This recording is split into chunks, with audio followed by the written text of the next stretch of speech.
خدا آفریدگار و حیات بخش، آیا او گپ می زند؟ آیا او غمخوار است؟ آیا او را شناخته می توانیم؟ آره، او گپ می زند، غمخوار است و پیامش می گوید که چطور او را شناسیم. 3500 سال پیش خدا به انسان نوشتن کلامش را فرمود. در طول 1500 سال او گپ می زد و 40 نفر آدمان گوناگون پیام او را ثبت کردند. نوشته های اولین تورات و انبیا بودند. این و دیگر سخنان خدا نوشته ها نامیده شدند. امروز آنها یک کتاب هستند. آن کتاب مقدس نام دارد. این کلام پاک آیید خدا و مهر او به همه آدمان است. این داستان خداست.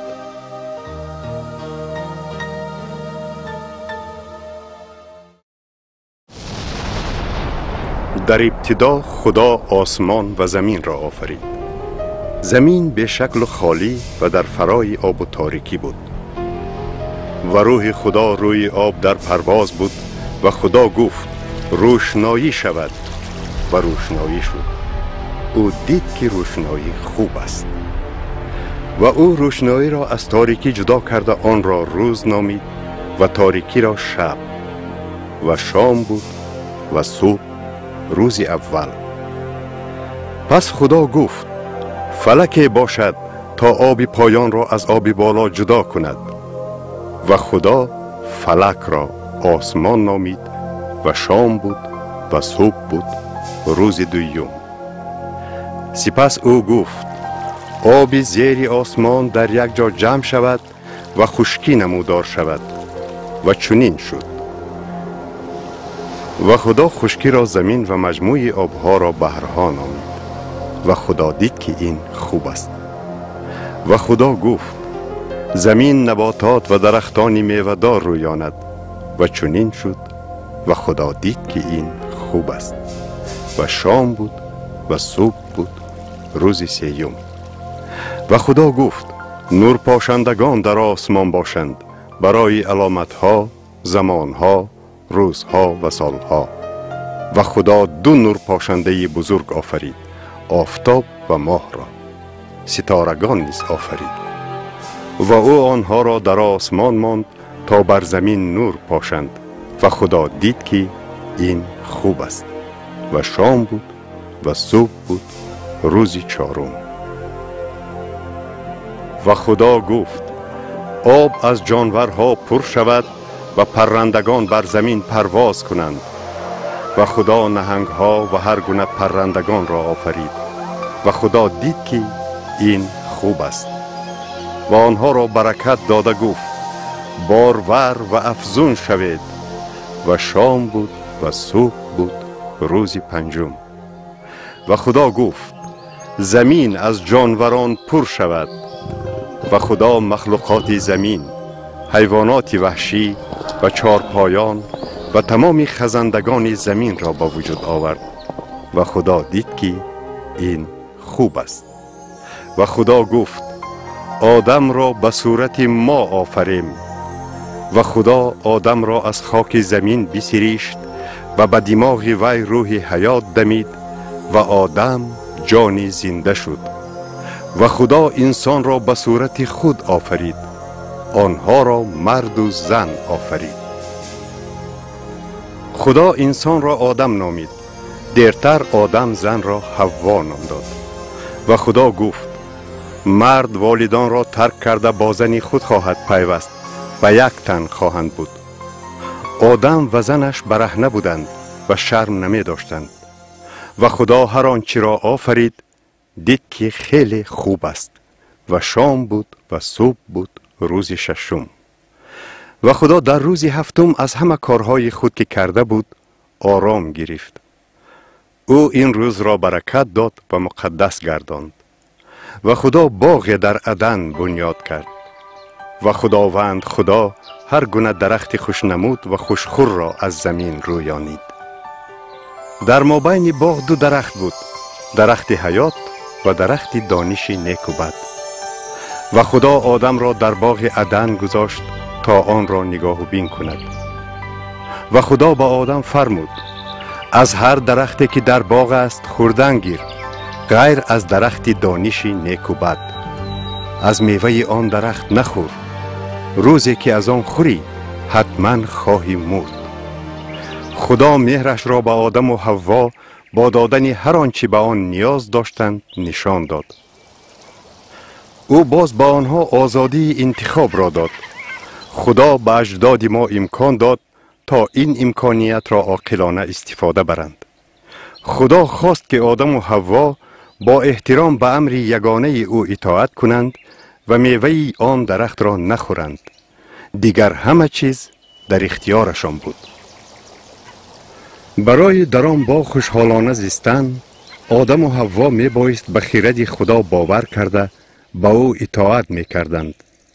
می بایست برای حیات و آزادی شاد باشند. لیک اگر انتخاب بد است، آزادی انتخاب خوشبختی نمی آورد. پیش از آفریدن آدم خدا آزادی انتخاب را به فرشتگان داده بود. او از این فرشتگان خواهان عزت و احترام بود، چنان که این را از آدمی زاد می خواست.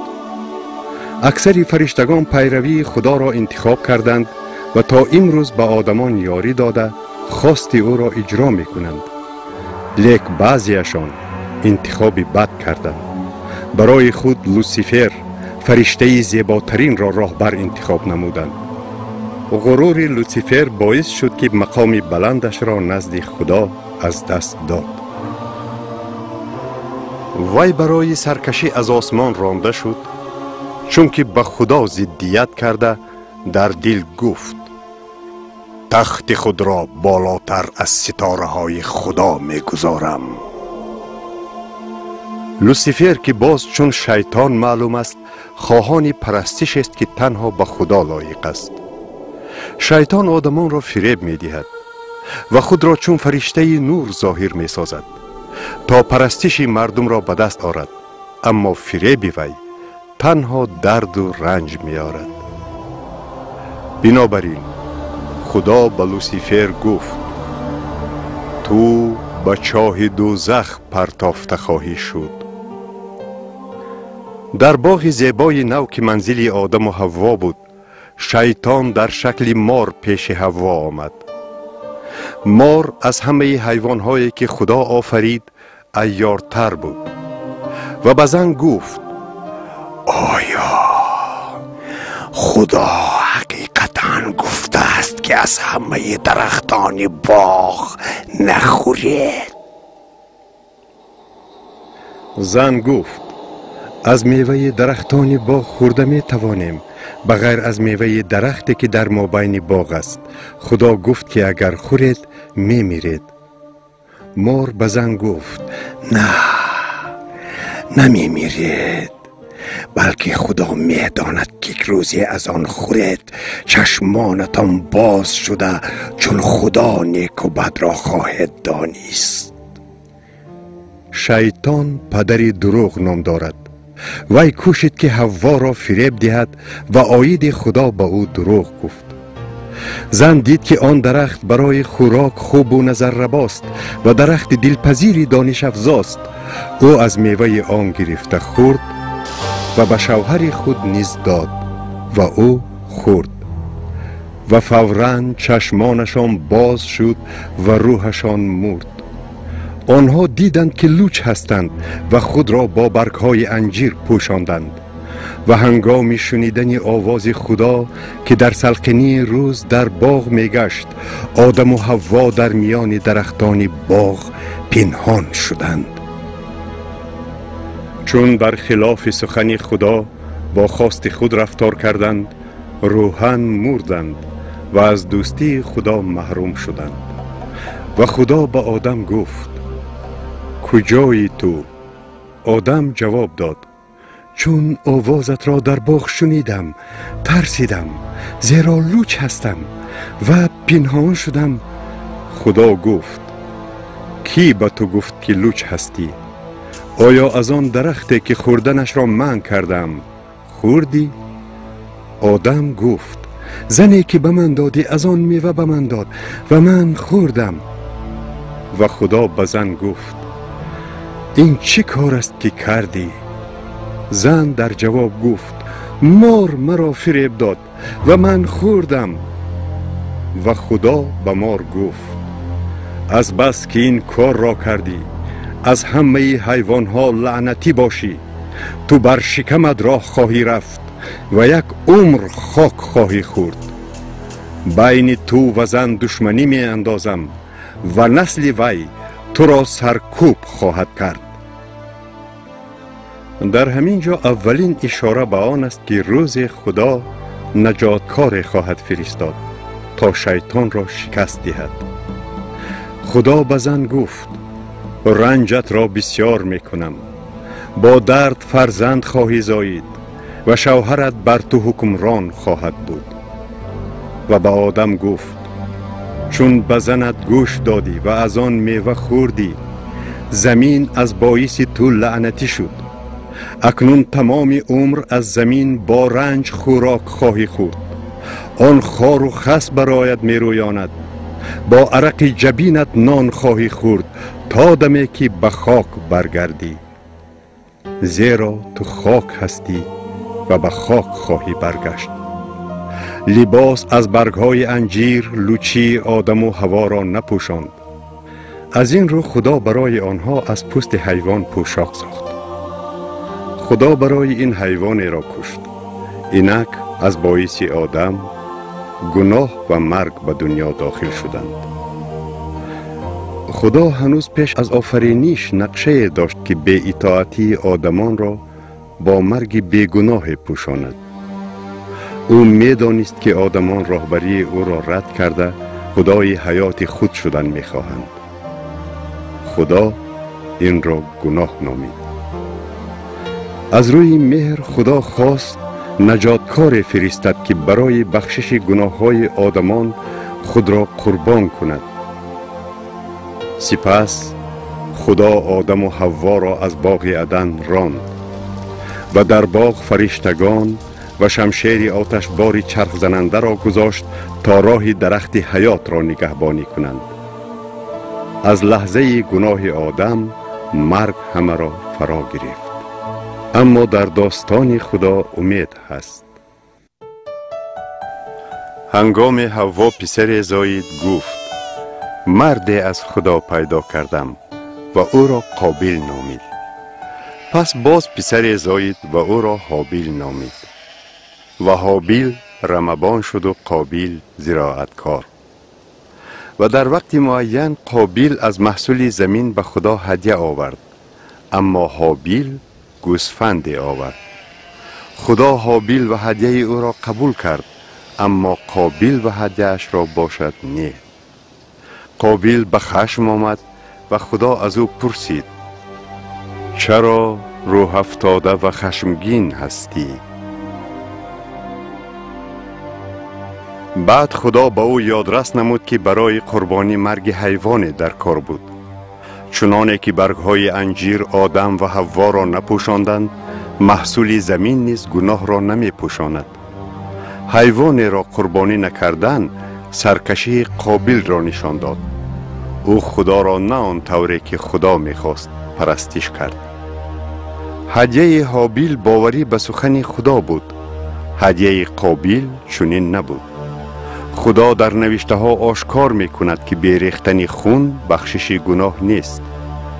اما قابیل به اطاعتی را دوام داده به جای آنکه حیوان آورد برادرش را عیبدار کرد و روز در صحرا او به حابیل در افتاد و او را کشت. بعد خدا از قابیل پرسید برادرت کجاست؟ او گفت نمیدانم، مگر من پاسبانی حابیلم؟ خدا گفت چه کار کردی؟ خون حابیل از زمین سوی من فریاد میزند. اکنون تو در زمین لعنتی هستی و دست به خون برادرت آلوده. و قابیل از پیش خدا بیرون رفت. عصیان او باعث کشتار یکم و ویرانشوی عائله گردید. با مرور زمان نسل آدم در زمین بسیار شد. اما خدا دید که بدکرداری آدمان در زمین بسیار است و همه فکرهای او همیشه بد است. و خدا غمگین شد. و خدا گفت آدم را که آفریدم از روی زمین نابود می سازم. اما نوح به خدا پسند افتاد. نوح راستکار و پاک دامن بود و پیش خدا راه می رفت. و خدا به نوح گفت انتهای انسان رسیده است. از بس که زمین از ستم آنها پر شده است، من آنها را نیست می کنم. برای خود کشتی بساز، آن را قیر بمال و حجره ها در آن بنا کن. درازی کشتی 150 متر، برش 25 متر و بلندیش 15 متر و یک در بساز. تو، زنت و پسرانت و زنهایشان به کشتی درآید و همچنین از همه حیوانات نر و ماده با خود گیرید. هر گونه حیوانات نزد تو می آیند، اما تو از حیوانات پاک 7 جفتی با خود بگیر. وقتی ساختن کشتی نوح به آدمان می گفت اگر به خدا اطاعت نکنید نابود می شوید. اما مردم باشد نوح را مسخره می کردند. لیکن نوح و عائله‌اش به خدا باور داشتند و در وقت مقرر شده به کشتی در آمدند. سپس خدا 40 شب و 40 روز به زمین باران بارانید. از زیر زمین آب فواره زد و آبها روی زمین را پوشاندند تا شنا کردن کشتی آب زیاد می شد. عاقبت آب تمام زمین، اینچنین تپه ها و حتی کوه ها را نیز پوشانید. همه آفریده ها مردند. پرنده ها، چارپایان و حیوانات و آدمان از طوفان هلاک شدند. آب زمین را به مدت 150 روز پوشاند. لیک خدا با آنهایی که در کشتی بودند غمخواری کرد و خدا شمال بر زمین وزانید و آب به فرو نشستن آغاز نمود. آب رفته رفته از روی زمین خشک شد. وقتی کشتی بر کوههای ارارات قرار گرفت و نباتات از نو رویید، خدا به نوح گفت بیرون آیید، شما و همه آفریده زنده با شما. با آنها بیرون آمدند. پس نوح برای خدا قربانگاه ساخته قربانی کرد. پس خدا نوح و پسرانش را برکت داده گفت بارور و افزون شوید و زمین را پر کنید. علاوه بر رستنی ها، حیوانات نیز برای خوردن به شما داده می شود.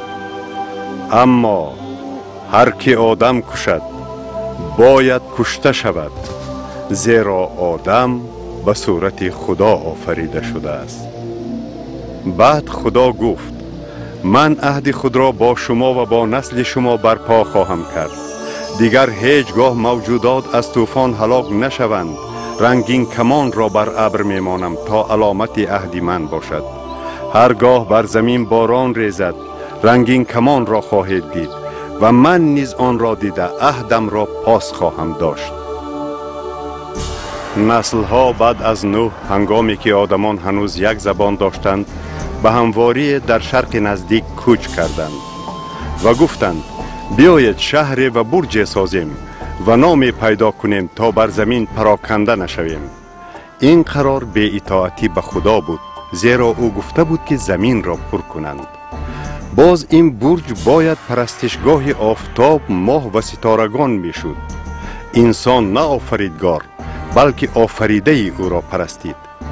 و خدا به شهر و برجی که آدمان می ساختند نگریست و گفت آدمان چون یک قوم عمل می کنند و همه آنها را زبان یک است و اکنون هر کار برایشان دست نارست نخواهد بود. پس فرایم و زبانشان را آمیخته کنیم تا یکدیگر را نفهمند. و خدا زبانشان را آمیخته کرد تا ساختن شهر را بس کنند. از این رو آنجا را بابل نامیدند که معنایش بی سر و سامانی است، زیرا در آنجا خدا زبانها را زیاد کرد و آدمان را در روی زمین پراکنده کرد.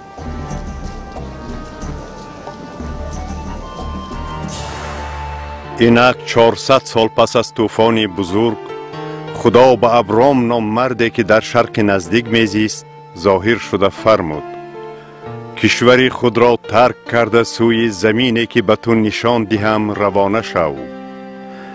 از تو خلقی بزرگی به وجود آورم و تو را برکت دهم و در تو همه قبیله های روی زمین برکت خواهند یافت.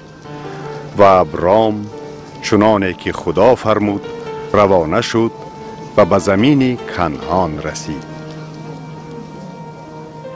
و خدا به او ظاهر گشته گفت: به نسل تو این زمین را می دهم. به آسمان نگر و اختران را بشمر اگر توانی. نسل تو همین قدر خواهد شد. اگرچه ابرام و سارای بی فرزند بودند، ابرام به خدا باور کرد و خدا او را راستگار شمرد. بعد ابرام گفت: از چه دانم که وارث این زمین خواهم بود؟ و خدا به ابرام گفت: چنین خواهد شد. نسل تو در زمینی بیگانه غریب خواهد بود و خلق بر آنها 400 سال ظلم خواهد کرد. اما من آن خلق را داوری می کنم و بعد اولاد تو با دارایی زیاد بیرون خواهند آمد و در نسل 4 به اینجا خواهند برگشت.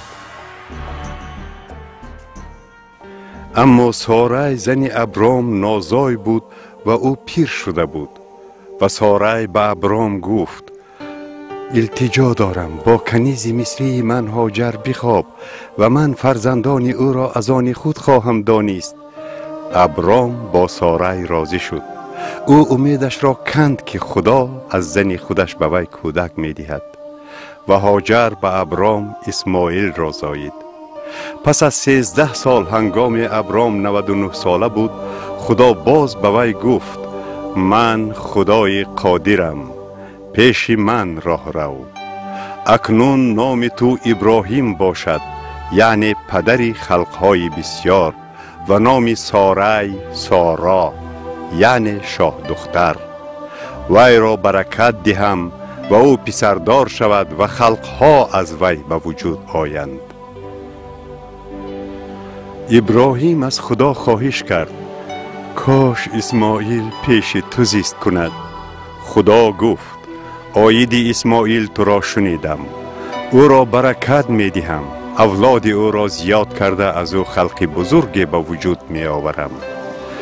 خدا وعدهش را به ابراهیم اجرا کرد و اسماعیل پدری خلق عرب شد. سپس خدا گفت: اما با زنت سارا و اولادش عهدم را برقرار خواهم کرد که آن ابدی خواهد بود. بعد سارا پسری زایید و او را اسحاق نام دادند. وقتی اسحاق کلان شد، خدا ایمان ابراهیم را آزمود. خدا گفت: ای ابراهیم. و او جواب داد: لبی، حاضرم. خدا گفت: پسری یگانت را یعنی اسحاق را بگیر و به زمین موریا رفته او را به یکی از کوههایی که به تو خواهم گفت قربانی کن. و چنانه که خدا گفت، ابراهیم بامدادان برخاسته با اسحاق به راه برآمد. در روز سیوم ابراهیم چشم انداخته آن مکان را از دور دید و ابراهیم هیزم قربانی سوختنی را به اسحاق داد تا برد. و آتش و کارد به دستش گرفت و هر دو به کوه روانه شدند. و اسحاق از پدرش پرسید: پدر، اینک آتش و هیزم، پس بره قربانی کجاست؟ ابراهیم گفت: خدا برای خود بره قربانی حاضر خواهد کرد. و هر دو رفتن گرفتند و به مکانی که خدا به ابراهیم گفته بود رسیدند. و ابراهیم آنجا قربانگاه ساخت و هیزم را چید. سپس او اسحاق را بسته بالای هیزم گذاشت. و ابراهیم کارد را گرفت تا پسری خود را کشد. ولی فرشته خدا از آسمان به او گفت: ابراهیم، ابراهیم. ابراهیم گفت: لبی. خدا گفت به اسحاق نرس، زیرا دانستم که مرا حرمت میکنی و پسرت را از من دریغ نداشتی. و ابراهیم سر برداشت دید که بره با شاخهایش در بوته اندرمان شده است و ابراهیم آن را گرفته به جای پسرش قربانی سوختنی کرد. در انجیل گفته شده است که ابراهیم باور میکرد که خدا اسحاق را از مردگان زنده کرده میتواند. سپس خدا به ابراهیم گفت تو را بسیار برکت دهم و نسل تو را چون اختران افزون کنم و همه خلقها در نسل تو برکت خواهند یافت، زیرا به من گوش دادی. پس ابراهیم خرسند شد چون فهمید که نجاتکاری در باغ عدن وعده شده از نسل او خواهد بود. همچنین سنجش ابراهیم تصویر می کند که چطور روز خدا پسر یگانه اش را برای آدمان قربانی می کند. پس از چند اسحاق زن گرفت و پدر یعقوب و عیسی گردید. دیرتر خدا نام یعقوب را اسرائیل گذاشت و وعده ها به اسرائیل گذاشتند. او 12 پسر داشت. یوسف را که یکی از آنها بود برادرانش به غلامی فروختند، اما عاقبت تحت پرستاری خدا و در نزد فرعون حاکم مصر شد. یوسف که مرد خدا ترس بود برادرانش را بخشید و هنگام گرسنگی سخت همه آنها را به مصر دعوت کرد. همین طور 70 کس از نسل ابراهیم، اسحاق و یعقوب یعنی اسرائیل به مصر کوچیدند و روز در آنجا چنانه که خدا به ابراهیم گفته بود غلام شدند. فرزندان اسرائیل بسیار افزون شده زمین مصر را پر کردند، اما فرعون نو که یوسف را نمی شناخت به تشویش افتاد. او به مصریان گفت خلق اسرائیل از ما بیشترند، بیاید زیدیان ها تدبیر اندیشیم تا زیاد نشوند، وگرنه اگر جنگی سر زند آنها به دشمنان ما پیوسته ضد ما خواهند جنگید. همین طور مصریان یهودیان را غلام کردند. سرکاران خلق اسرائیل را به کارهای سخت به تنگ آوردند، اما هر قدر بیشتر عذاب می دادند عدد آنها زیادتر می شد. فرعون به دایه های عبری فرمود چون زنان عبری را می زایانید دختران آنها را زنده گذارید، اما هر پسر را بکشید. زن پسر نوزادش را 3 ماه پنهان کرد، ولی بعد نتوانست پنهان کند و کودکش را به سبد قرمال گذاشته در قمیشزار لب دریا ماند. وقتی دختر فرعون به لب دریا آمد سبد را دیده به درون آن نگریست. کودک در آن گریه می کرد و دلش به او سوخته گفت این از بچه های عبریان است و کودک را گرفته موسی یعنی از آب گرفته شده نامید و کلان کرد. همین طور موسی میراثخوری پادشاهی مصر با تمام ثروت‌هایش گردید. وقتی موسی به وایه رسید پیش عبریان که همه غلام بودند رفت و ناگهان دید که مصری عبری غلام را میزند و چون فکر کرد که کسی نمی بیند آن مصری را کشته زیر ریگ پنهان کرد. اما فرعون با خبر شده از پی کشتن موسی شد، بنابراین او گریخته به زمین میدیان رفت. بعد از 40 سال آن فرعون مرد.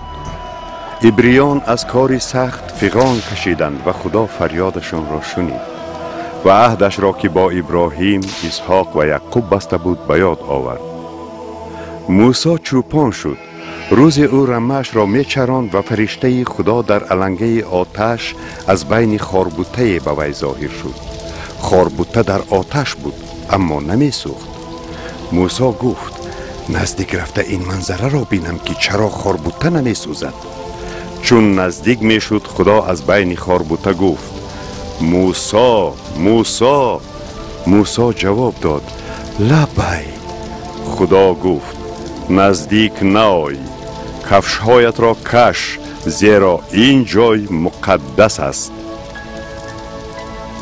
من خدای پدرت هستم، خدای ابراهیم، خدای اسحاق و خدای یعقوب. موسی رویش را پوشید زیرا ترسید به خدا نگرد. و خدا گفت خواری قومم را در مصر دیدم و فغان آنها را شنیدم، درد آنها را می دانم و فرود آمدم تا آنها را از دست مصریان رها کرده به زمینی که شیر و عسل جاری است برارم.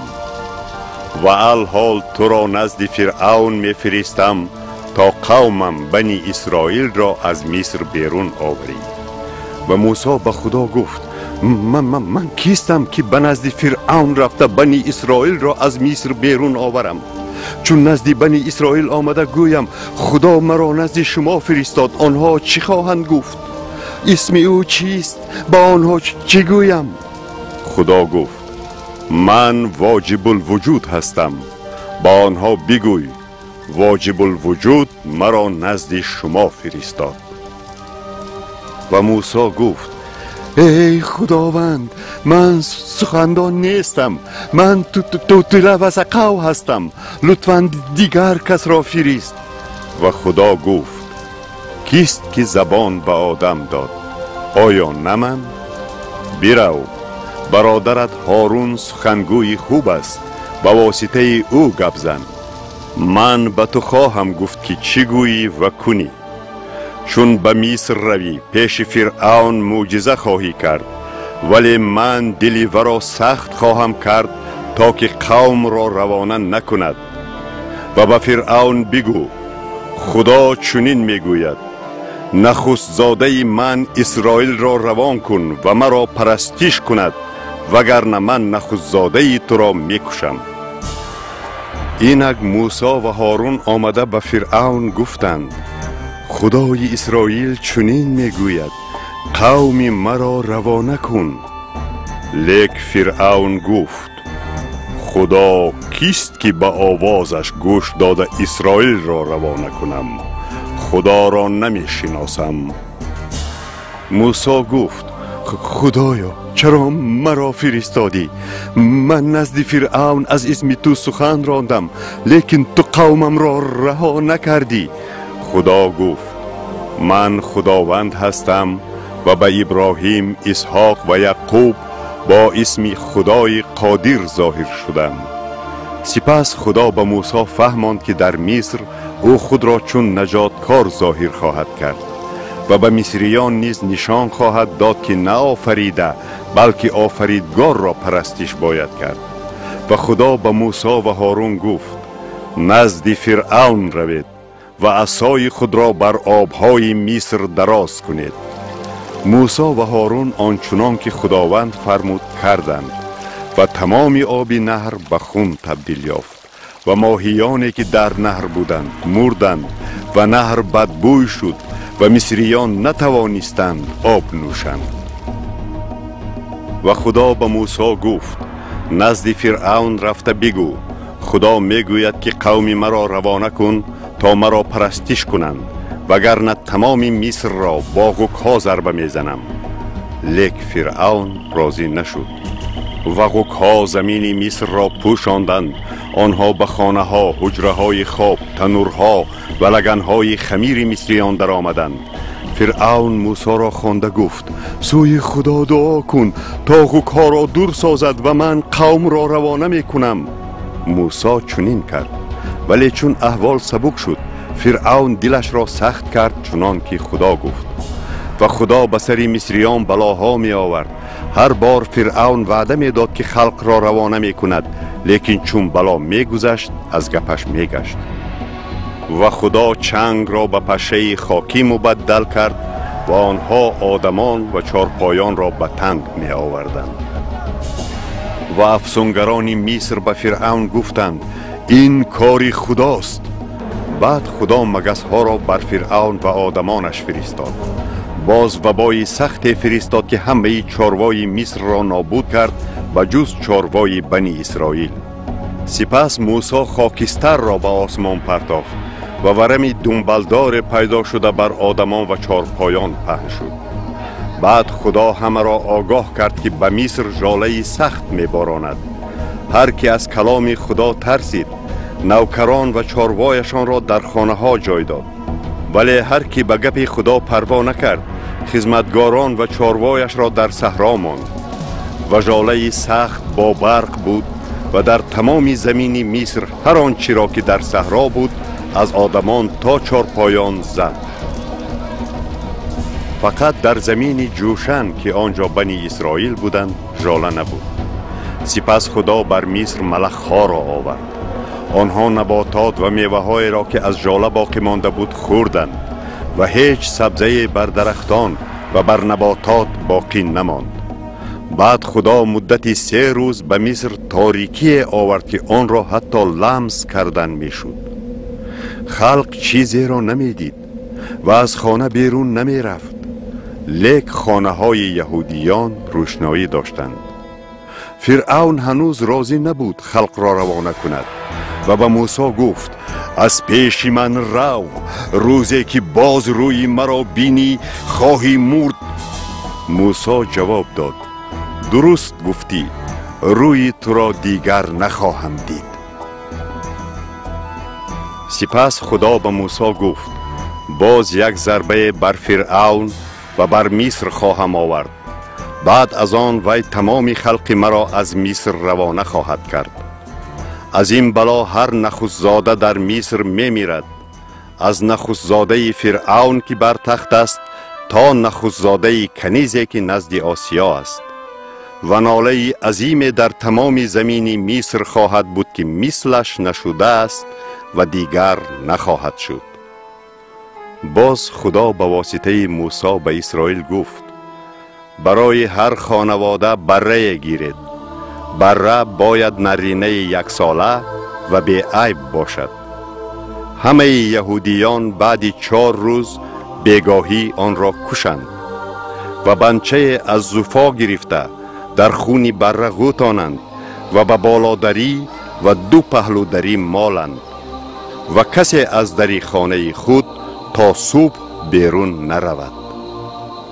گوشت بره آن شب خورده شود، اما استخوان آن را نشکنید.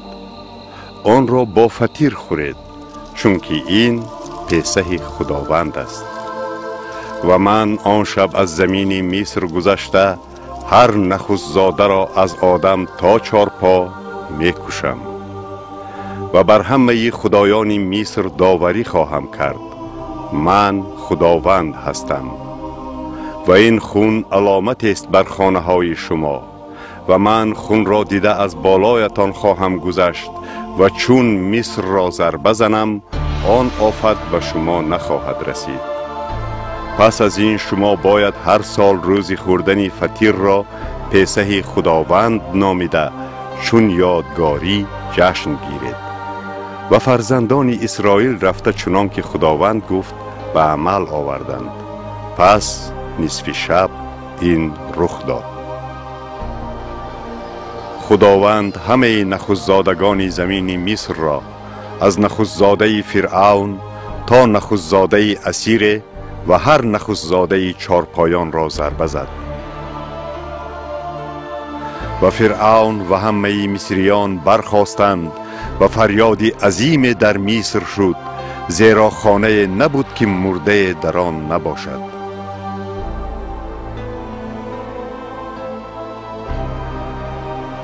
اما خانواده هایی که به درها خون مالیدند ضرر ندیدند. و فرعون موسی و هارون را شبانه دعوت کرده گفت: خیزید و از میان قوم من بیرون رفته خداوند را عبادت کنید چنان که گفتید. و مصریان بر یهودیان فشار می آوردند تا آنها را زودتر از مصر برانند و می گفتند: اگر شما نروید همه‌مان می میریم. مصریان حتی زر و زیوری خود را می دادند تا که آنها روند. و بنی اسرائیل زیاده از 1,000,000 کس با گوسفندان و گاوان خود رفتند، چنانه که خدا به ابراهیم گفته بود نسل او غلام شدند و در نسل 4 از مصر با ثروت بزرگ برآمده رفتند. این خلق کلان که خدا آن را نخست‌زاده نامید، مصر را ترک کرده در بیابان خیمه زد و خدا به موسی گفت فرعون فکر می کند که بنی اسرائیل در بیابان بندوبست شدند. من دل فرعون را سخت می کنم تا شما را تعقیب کند و جلالم را ظاهر می سازم تا مصریان دانند که من خدایم. و چنانه که خدا گفته بود دل فرعون و نوکرانش نسبت به یهودیان دیگر شد و گفتند چرا غلامان را آزاد کردیم؟ و فرعون 600 عرابه بهترین و همه عرابه های مصر را گرفته با لشکر خود بنی اسرائیل را تعقیب نمود، در حالی که آنها نزد بحر قلزم اردو زده بودند. چون یهودیان دیدند که مصریان می آیند ترسیدند و سوی خدا ناله کردند. بعد موسی به خلق گفت نترسید، ایستید و نجات خدا را که او به شما نشان می دهد بینید، زیرا مصریان را دیگر نخواهید دید. خدا برای شما جنگ خواهد کرد. بعد خدا به موسی گفت عصای خود را بلند بردار و بر بحر دراز کرده آن را از هم جدا کن تا بنی اسرائیل اندرون بحر بر خشکی بگذرند. و موسی دست بر بحر دراز کرد و خدا بحر را با باد سخت به حرکت آورد و آبها از هم جدا شد و بنی اسرائیل درون بحر بر خشکی روانه شدند و آبها از راست و چپ چون دیوار بود. و مصریان با همه اسپان با عرابه ها و سواران از قفای یهودیان به بحر در آمدند. اما خدا مصریان را به اضطراب آورد و چرخهای عرابه هاشان را برآورد به طوری که اسبها آنها را کشیدن نمی توانستند. مصریان گفتند بگریزیم زیرا خدا برای آنها می جنگد. و خدا به موسی گفت دست خود را بر بحر دراز کن. موسی دستش را بر بحر دراز کرد و آبها به جای خود برگشتند. مصریان کوشیدند از آب خلاص شوند، اما خدا در بین بحر آنها را مغلوب کرد. آب تمام لشکری فرعون را پوشاند، همه آنها هلاک شدند. اما فرزندان اسرائیل اندرون بحر بر خشکی روانه شدند. چون اسرائیلیان این معجزه بزرگ خدا را ضد مصریان دیدند، از خدا ترسیده به او و به خدمتگارش موسی باور کردند. اما چون خلق از مصر آزاد شدند به موسی شکایت کردند ما را به این بیابان آوردید تا از گرسنگی کشید، ما آب و خوراک نداریم. خدا در جواب شکایت آنها با مهر بزرگ آب داد و نیز گفت برای شما نان از آسمان می بارانم، هر صبح بیرون آمده آن را جمع کنید. یهودیان آن نان را من نامیدند. بعد آنها در بیابان سینا اردو زدند. ناگاه رعد و برق شده ابر غفص کوه را فرا گرفت و صدای بلند کرنی به گوش رسید و قوم را لرزه گرفت. سپس خدا در آتش بر کوه فرود آمد و تمام کوه لرزید. و خدا موسی را به قله کوه دعوت نمود و به او گفت من خداوند خدای تو هستم که تو را از مصر از غلامی بیرون آوردم. و خدا 10 احکام را در لوح سنگین نوشته به موسی داد. تو را خدای جز من نباشد، صنم نساز و آنها را عبادت نکن، اسم خداوند خود را بیهوده به زبان نگیر، روز شنبه را در یاد دار و پاک نگاه دار، پدر و مادرت را عزت کن، آدم کشی نکن، زناکاری نکن، دزدی نکن، در حق یارت دروغ نگوی، خانه، زن، غلام، کنیز یا یگان مال یارت را طمع نکن. خدا با این احکام معیار کامل پاکی را داد و نیز به موسی گفت که اگر خلق احکام را شکنند چی باید کنند. بعد خدا گفت قربانگاه برای من بساز و قربانی ها تقدیم نما و تو را برکت خواهم داد. خون گناه تو را می پوشاند و من تو را می بخشم. عاقبت بعد 40 سال آواره‌گردی یهودیان به زمین وعده شده به کنعان داخل شدند. اما ساکنان کنعان یهوه را چون خدا نپذیرفتند و با یهودیان جنگیدند. لیکن خدا یهودیان را حفظ نمود و آنها در زمینی به ابراهیم، اسحاق و یعقوب وعده شده ساکن گردیدند و خدا برای راهبری بر پرستش و قربانی کاهنان را تعیین کرد. هر سال یک مرتبه سرکاهنی تعیین شده پس پرده مقدسگاه داخل می شد. آنجا او تمام خلق را نزد خدا نمایندگی می کرد. خدا به واسطه انبیا به خلق حرف می زد. پس از سالهای زیاد یهودیان داوود را شاه کردند. خدا او را مردی موافق طبع دل خود می خواند. وقتی یهودیان گناه می کردند، خدا با زبان انبیا آگاه کرده می گفت که اگر گناه کردن را دوام دهند، خلقهای اطراف را بر ضد آنها می فرستد. با وجود آگاهی، یهودیان به خدا اطاعت نکرده، قانونهایش را رد می نمودند، پیغمبرانش را می کشتند.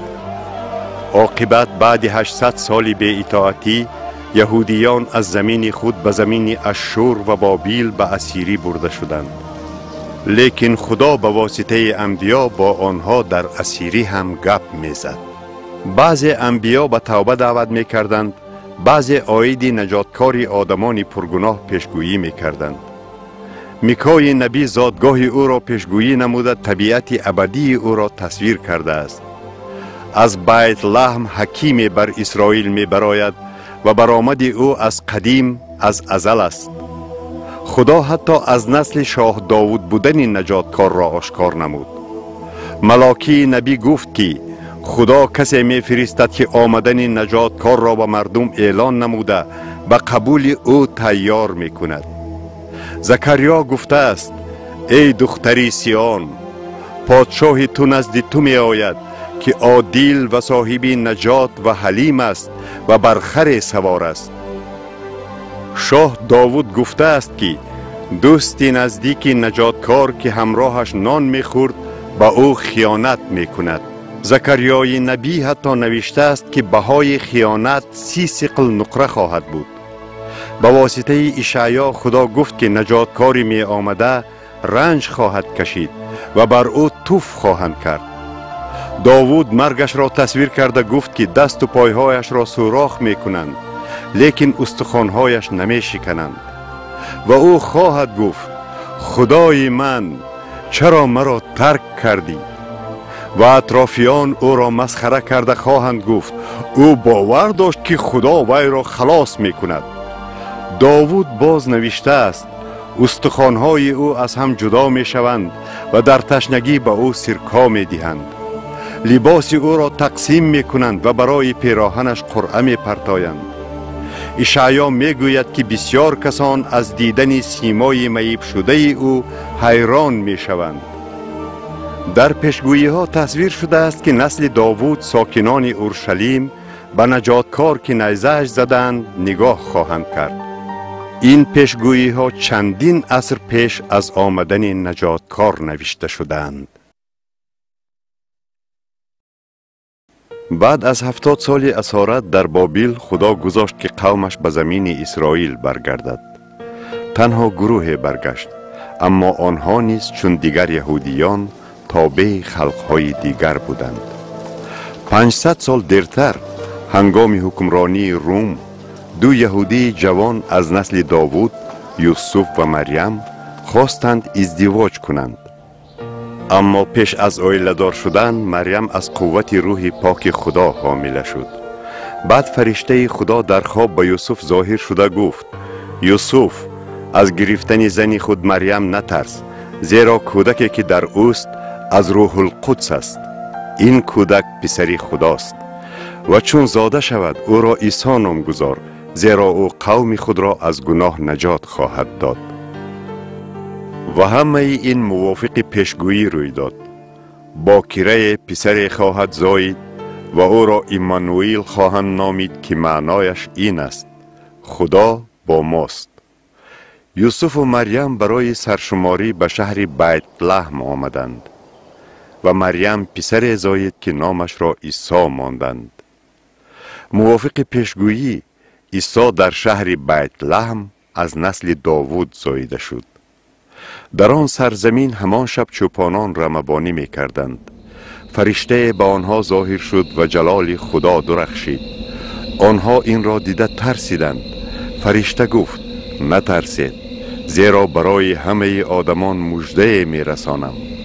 امروز نجاتکار زاییده شد که مسیح خداست. و کودک کلان شده روحش قوی می گشت و فیض خدا بر او بود. عیسی کلان شده پیش خدا و خلق اعتبار پیدا می کرد. وقتی عیسی 30 ساله بود، یحیای تعمید دهنده نام مرد در بیابان وعظ می گفت توبه کرده خود را برای خداوند آماده کنید. یحیی موافق پیشگویی ها آمدن نجاتکار را اعلان می کرد. عیسی به نهر اردن آمد تا او را تعمید دهند و چون یحیی او را دید گفت اینک بره خدا که گناه جهان را می بردارد. و عیسی غوطه یافته از آب برآمد و اینک آسمان گشاده شد و روح خدا را دید که چون کبوتر آمده بر او نشست. و آواز از آسمان گفت این است پسر من که پسند من است. بعد عیسی 40 روز در بیابان بود و شیطان که حوا را در باغ عدن به وسوسه انداخته بود او را آزمود، لیکن عیسی گناه نکرد. در آخر شیطان به عیسی از کوه بلند تمام کشورهای دنیا و جلالشان را نشان داد و گفت اگر به من سجده کنی همه این را به تو می دهم. عیسی جواب داد دور شو ابلیس، زیرا نوشته شده است به خدای خود سجده کن و تنها او را عبادت نما. هنگام عیسی پسر خدا همچون آدم در زمین میزیست، مثل ما آزموده شد لیکن گناه نکرد. آدم گناه کرد ولی عیسی پیروز شد. این نشان داد که عیسی نجاتکار آدمان، بره فرستاده خدا می باشد. عیسی با راه‌های زیاد و با معجزه ها نشان داد که نجاتکاری وعده شده است. در بزم عروسی او آب را به می تبدیل داد. او کسی را که 38 سال شل بود شفا داد. مخوی عیسی را دیده پیش او فرو غلطید و گفت اگر خواهی می توانی مرا پاک کنی. سپس عیسی دست دراز کرده او را لمس کرد و گفت پاک شو و او یک باره شفا یافت. عیسی به کوری مادرزاد بینایی بخشید. زنی که 12 سال بیمار بود و طبیبان او را شفا دادن نتوانستند، از پس آمده به دامن او دست رساند و شفا یافت. عیسی به وی گفت دخترم آسوده باش، ایمانت تو را شفا بخشید. بیماران را نزدش می آوردند و او به همهشان شفا می داد. عیسی به 12 مرد گفت که از پی او روند. با آنها قدرت داد که روح‌های بد را مغلوب کنند و فرستاد تا پادشاهی خدا را موعظه کرده هر بیمار را شفا دهند. آوازه او به همه جا پهن شده مردم جمع می آمدند تا تعلیمات او را شنوند و از بیماری هایشان شفا یابند. هنگام 5000 کس به خوراک محتاج بودند. عیسی بر نان و ماهی پسر دعا کرد. خوراک معجزه‌وار زیاد شد و بعد از خوردن مردم 12 سبد باقی ماند. لیکن خلق باز می‌خواست تا عیسی اثبات کند که از خداست. آنها می‌گفتند پدران ما در بیابان من خوردند چنانه که نوشته شده است خدا از آسمان به آنها نان داد. عیسی گفت نان خدا کسی است که از آسمان آمده به جهان حیات بخشد.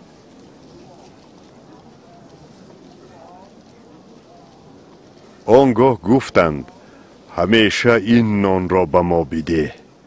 عیسی جواب داد من نان حیات هستم. هر کی به من ایمان آورد گرسنه و تشنه نمی ماند.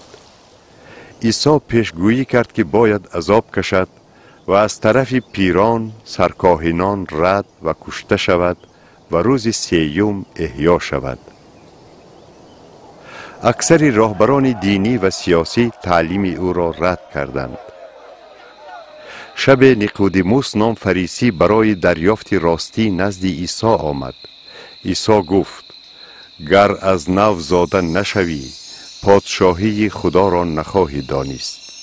نیقودیموس گفت: شخصی پیر چگونه میتواند زاده شود؟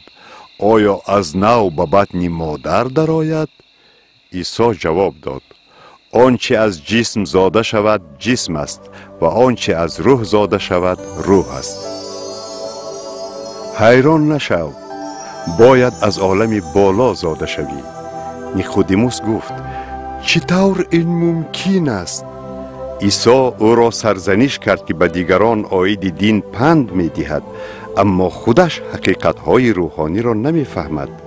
سپس عیسی زاده شوی روحانی را به او فهماند.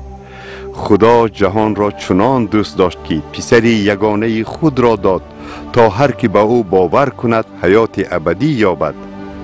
خدا پسر خود را نه برای داوری بلکه برای نجات فرستاد. نور به جهان آمد، ولی مردم تاریکی را از روشنایی بیشتر دوست داشتند، چون که اعمال آنها بد است.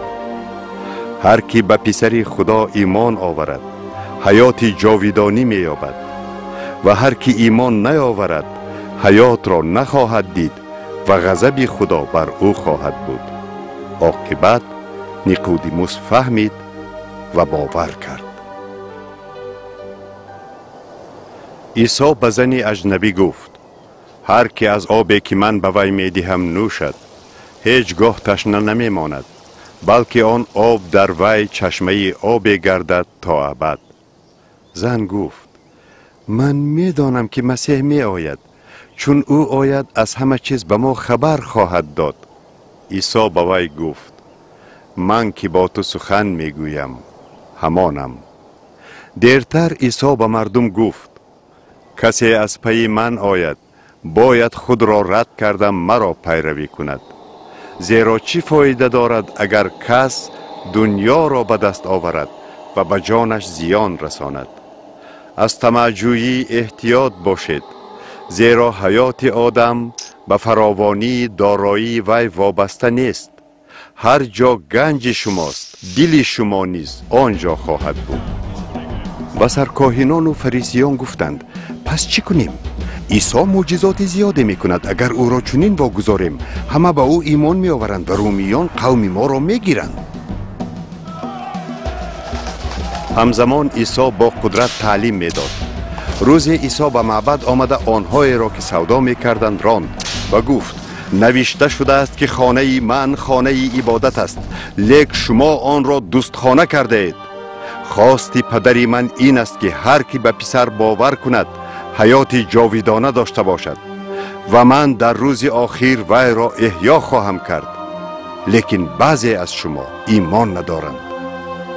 عیسی می دانست که کیها ایمان ندارند و کی او را تسلیم می کند. همین طور عاید او بین خلق اختلاف افتاد. بسیاری از سرداران با او ایمان آوردند، اما از ترس فریسیان ایمان خود را اعتراف نکردند و ترسیدند که مبادا از کنیشت رانده شوند. زیرا خواستند به خلق پسند افتند نه به خدا. اکثر راهبران دین در پی کشتن او بودند، زیرا از او می ترسیدند، چون که مردم به تعلیم او میل زیاد داشتند.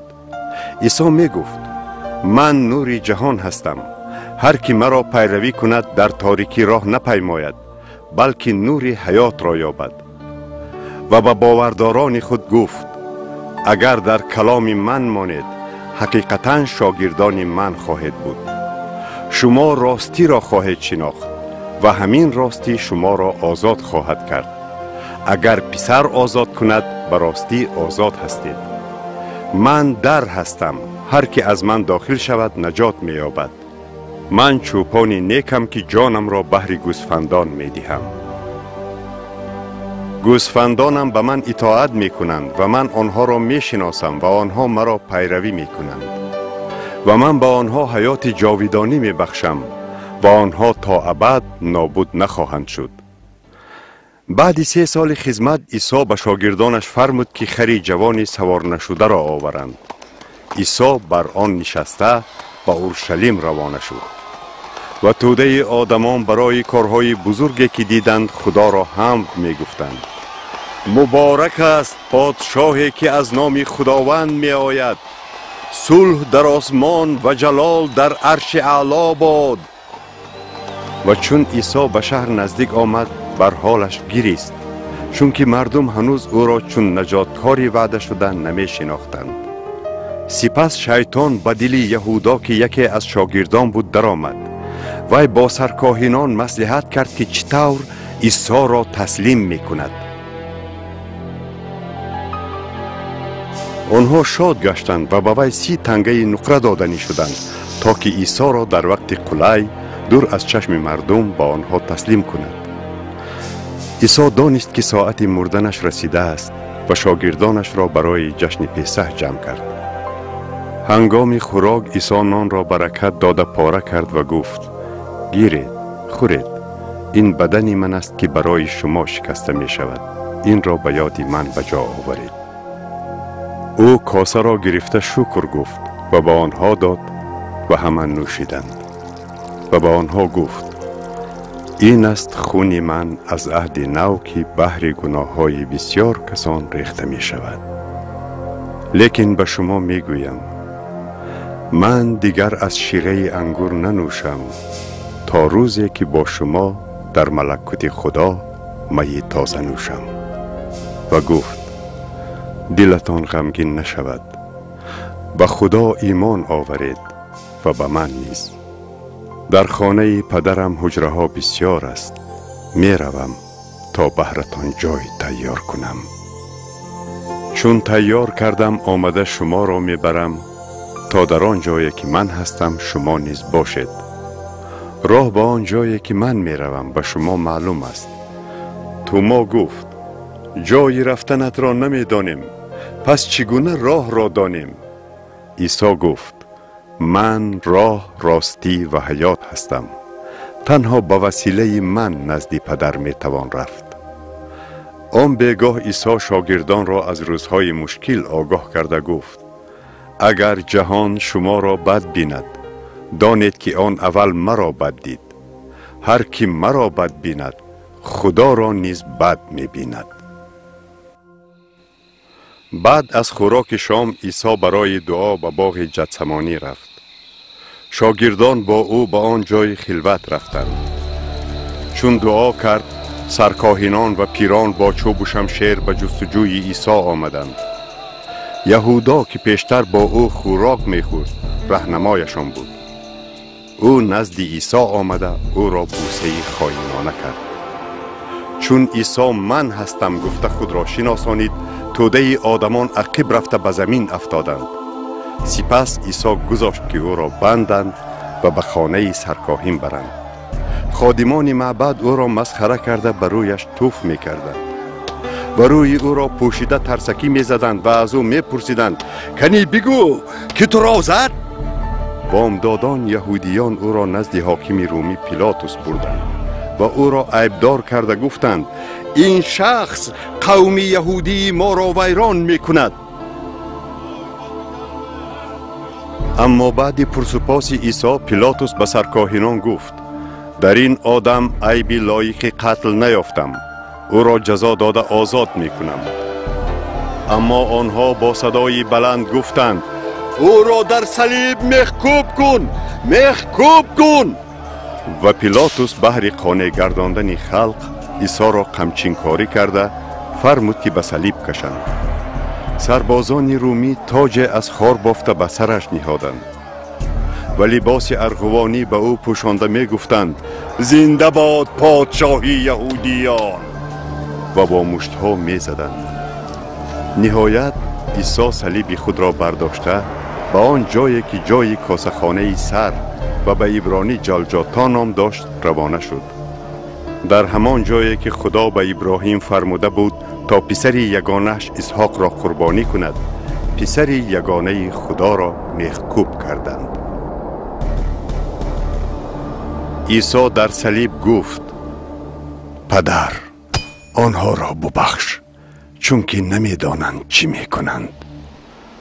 وقتی که او را در بین دو راهزن میخکوب کردند، سربازان برای لباس او قرعه پرداختند تا که پیشگویی پیغمبر داوود اجرا شود.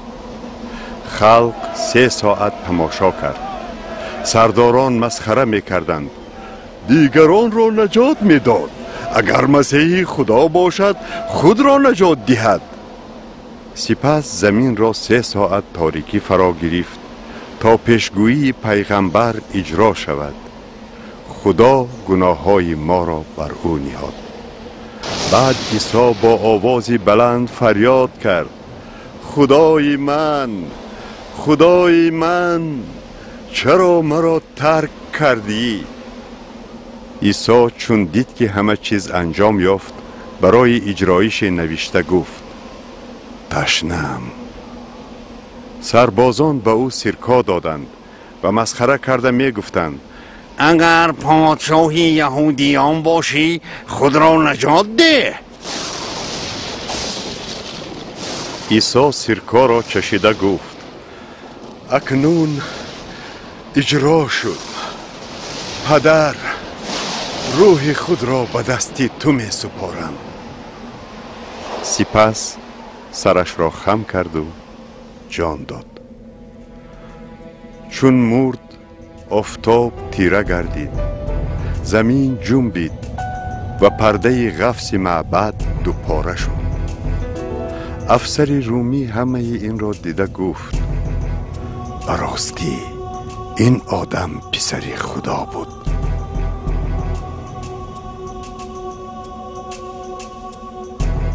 بعد سربازان آمده زانوهای آن دو راهزن را که با او میخکوب شده بودند شکستند. اما چون دیدند که عیسی مرده است، زانوهای او را نشکستند. سرباز به قبرغه او نیزه زد و همان دم خون و آب جاری شد. چنین شد تا نوشته ها اجرا شوند، زیرا آمده است: هیچ یک استخوان او شکسته نخواهد شد. آنها به کسی که او را نیزه زده بودند خواهند نگریست. بعد دو ایماندار، یوسف و نیقودیموس، تن عیسی را گرفته به کفن پیچاندند و خوشبویی ها پاشیده در قبر گذاشتند و با طلب سرداران یهودی قبر را مهر زده نزدش پاسبان ماندند.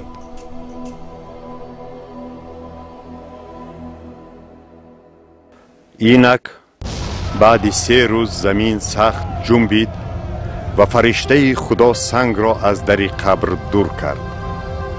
پاسبانان رومی باشند ترسیده گریختند. پیروان عیسی آمدند و سنگ را غلیده دیده حیران شدند. ناگاه 2 مرد ظاهر شده به آنها گفتند: چرا زنده را در بین مردگان جستجو میکنید؟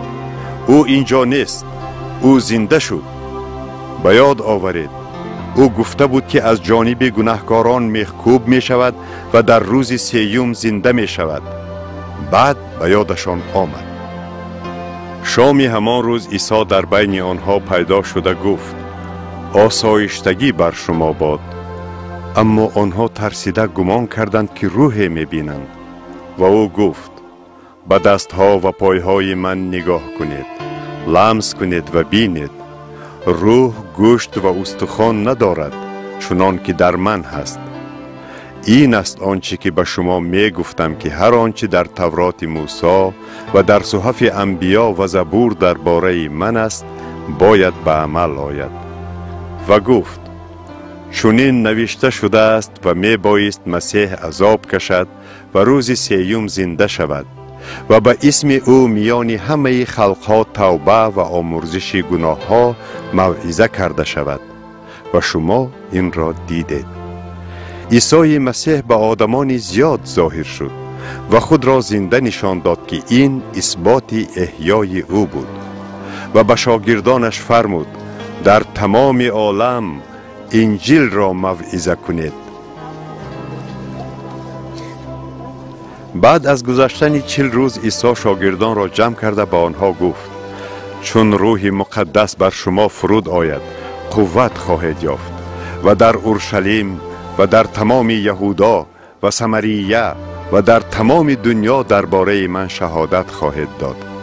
آنها دیدند که او بالا برده شد و ابر او را پنهان کرد.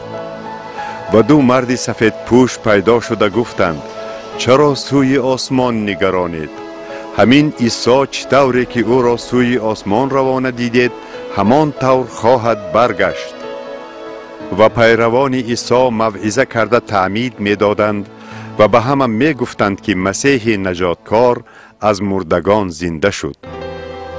آنها از نوشته ها نشان می دادند که با آدم گناه و مرگ آمد، لیکن با مسیح بخشش گناه ها و احیا. و روز بدنهای همه مردگانی که مسیح را خداوند و نجاتکار خود می دانستند زنده شده همراه ایمانداران زنده بر ابرها بالا برده می شوند تا در آسمان با خداوند واخورند.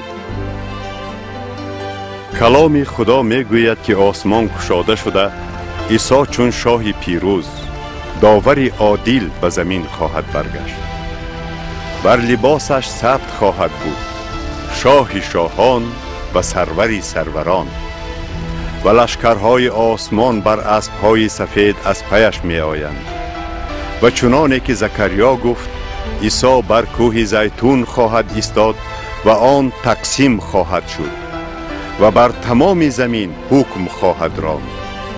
اما بعد 1000 سال شیطان بار دیگر خلقها را فریب خواهد داد، لیک آتش خدا آمده پیروان شیطان را خواهد سوزاند. عاقبت ابلیس فریبگر در کول آتش و کبریت انداخته شده شب و روز تا ابد عذاب خواهد کشید. سپس مردگان خرد و کلان در پیش تخت بزرگ سفید پیش خدا خواهند ایستاد و هر که در دفتر حیات ثبت نشده است در کول آتش انداخته خواهد شد. و در آسمان و زمین نو خدا با خلق خود خواهد بود. او هر اشک را از چشمان آنها پاک خواهد کرد و مرگ دیگر نخواهد بود و گریه و فغان و درد دیگر نخواهد بود، زیرا آنچه پیشتر بود گذشت. و آفتاب در کار نخواهد شد، زیرا جلال خدا و بره نور داده چراغ خواهد بود و آنها ابدی پادشاهی خواهند کرد. درخت حیات آنجا بوده لعنت از آدمان دور خواهد شد. عیسی می گوید بگذار تشنگان آیند و آب حیات را مفت گیرند. اینک من به زودی می آیم، خوشا کسی که به کلام من اطاعت می کند. هر کی سخنی مرا بشنود و به فرستنده من ایمان آورد حیات ابدی دارد و به داوری نمی آید، بلکه از مرگ به حیات گذشته است. این است داستان خدا.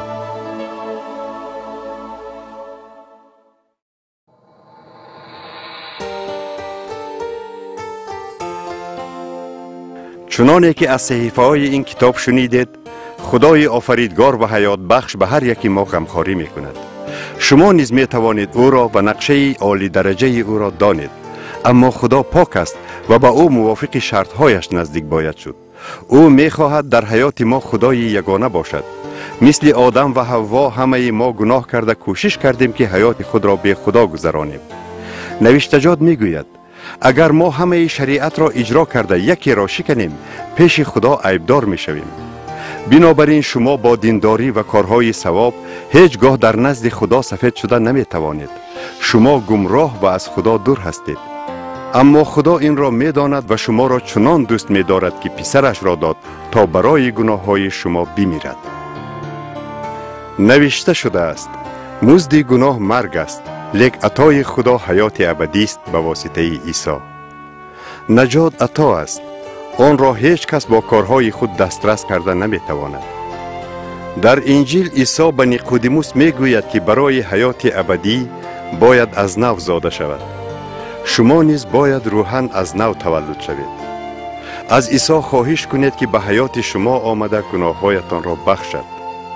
اگر خواهید که فرزند خدا شوید و عیسی نجاتکارتان شود، این دعا را تکرار کنید: خدایا، من گناهکارم. شکرت میگویم که عیسی به جای من در صلیب مرد.